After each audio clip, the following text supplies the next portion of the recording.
아침 하나님과 함께 누리는 하늘의 양식 오늘 만나. 아비멜렉이 이스라엘을 다스린 지 3년에 하나님이 아비멜렉과 세겜 사람들 사이에 악한 영을 보내심에 세겜 사람들이 아비멜렉을 배반하였으니 이는 여룻바알의 아들 70명에게 저지른 포악한 일을 갚되 그들을 죽여 피 흘린 죄를 그들의 형제 아비멜렉과 아비멜렉의 손을 도와 그의 형제들을 죽이게 한 세겜 사람들에게로 돌아가게 하심이라. 세겜 사람들이 산들의 꼭대기에 사람을 매복시켜 아비멜렉을 엿보게 하고 그 길로 지나는 모든 자를 다 강탈하게 하니 어떤 사람이 그것을 아비멜렉에게 알리니라. 에베스의 아들 가알이 그의 형제와 더불어 세겜에 이르니 세겜 사람들이 그를 신뢰하니라. 그들이 밭에 가서 포도를 거두어다가 밟아짜서 연회를 베풀고 그들의 신당에 들어가서 먹고 마시며 아비멜렉을 저주하니 에베스의 아들 가알이 이르되 아비멜렉은 누구며 세겜은 누구기에 우리가 아비멜렉을 섬기리요? 그가 여룻바알의 아들이 아니냐? 그의 신복은 스불이 아니냐? 차라리 세겜의 아버지 하몰의 후손을 섬길 것이라 우리가 어찌 아비멜렉을 섬기리요? 이 백성이 내 수하에 있었더라면 내가 아비멜렉을 제거하였으리라 하고 아비멜렉에게 이르되 내 군대를 증원해서 나오라. 그 성읍의 방백 수불이 에베스의 아들 가알의 말을 듣고 노하여 사자들을 아비멜렉에게 가만히 보내어 이르되 보소서, 에벳의 아들 가알과 그의 형제들이 세겜에 이르러 그 성읍이 당신을 대적하게 하니 당신은 당신과 함께 있는 백성과 더불어 밤에 일어나 밭에 매복하였다가 아침 해 뜰 때 당신이 일찍 일어나 이 성읍을 엄습하면 가알 및 그와 함께 있는 백성이 나와서 당신을 대적하리니 당신은 기회를 보아 그에게 행하소서. 아비멜렉과 그와 함께 있는 모든 백성이 밤에 일어나 네 때로 나누어 세겜에 맞서 매복하였더니 에베스의 아들 가알이 나와서 성읍 문 입구에 설 때에 아비멜렉과 그와 함께 있는 백성이 매복하였던 곳에서 일어난지라. 가알이 그 백성을 보고 스불에게 이르되 보라, 백성이 산 꼭대기에서부터 내려오는도다. 내가 산 그림자를 사람으로 보았느니라. 보라, 백성이 밭 가운데를 따라 내려오고 또 한때는 무오느님 상수리나무 길을 따라 오는도다. 네가 전에 말하기를 아비멜렉이 누구이기에 우리가 그를 섬기려 하던 그 입이 이제 어디 있느냐? 이들이 내가 업신여기던 그 백성이 아니냐? 청하노니 이제 나가서 그들과 싸우라. 하니 가알이 세겜 사람들보다 앞에 서서 나가 아비멜렉과 싸우다가 아비멜렉이 그를 추격하니 그 앞에서 도망하였고 부상하여 엎드러진 자가 많아 성문 입구까지 이르렀더라. 아비멜렉은 하루마에 거주하고 스불은 가알과 그의 형제들을 쫓아내어 세겜에 거주하지 못하게 하더니 이튿날 백성이 밭으로 나오매 사람들이 그것을 아비멜렉에게 알리니라.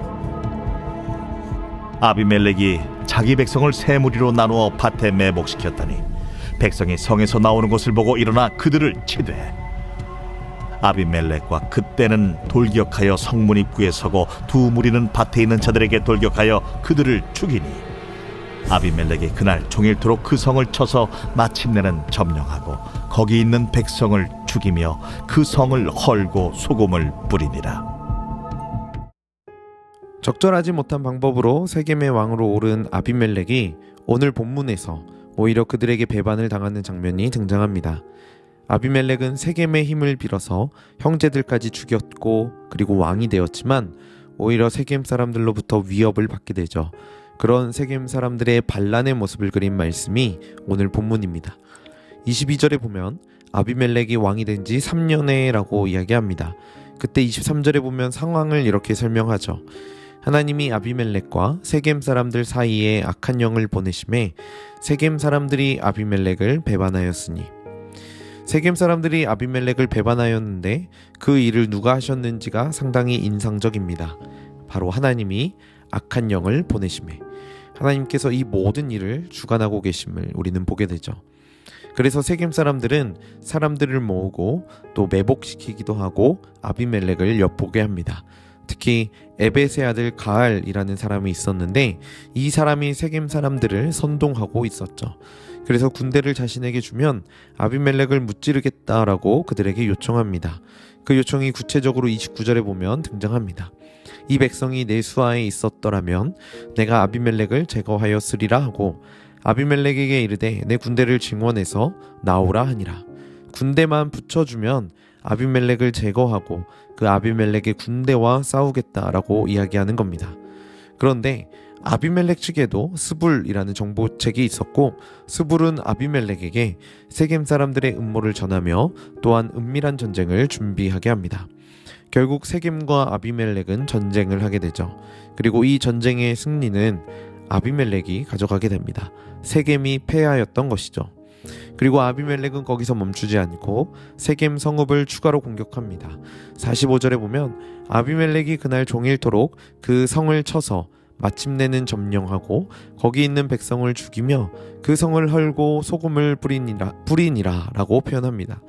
심지어 아비멜렉은 44절에 보면 밭에 있는 자들도 죽였다라고 이야기하는데 전쟁과 상관없는 일반인들에 대한 공격을 가리킵니다.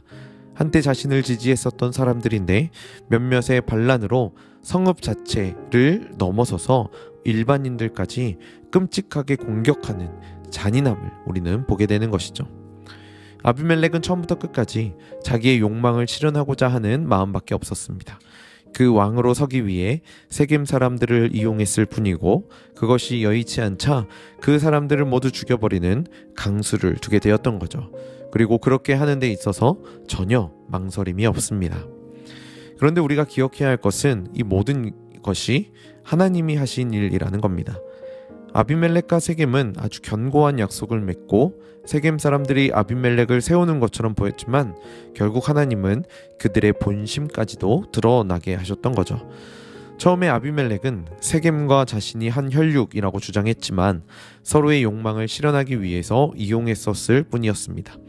결국 이러한 태도는 왕에 대한 존경도 나타날 수가 없었고 백성을 긍휼히 여기며 사랑하는 마음도 나타날 수가 없었던 겁니다.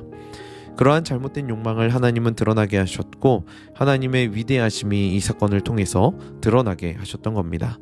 그리고 애초에 자신의 욕망을 실현하고자 했던 잘못된 방향이 서로의 관계를 무너뜨리는 결과를 불러일으켰던 거죠.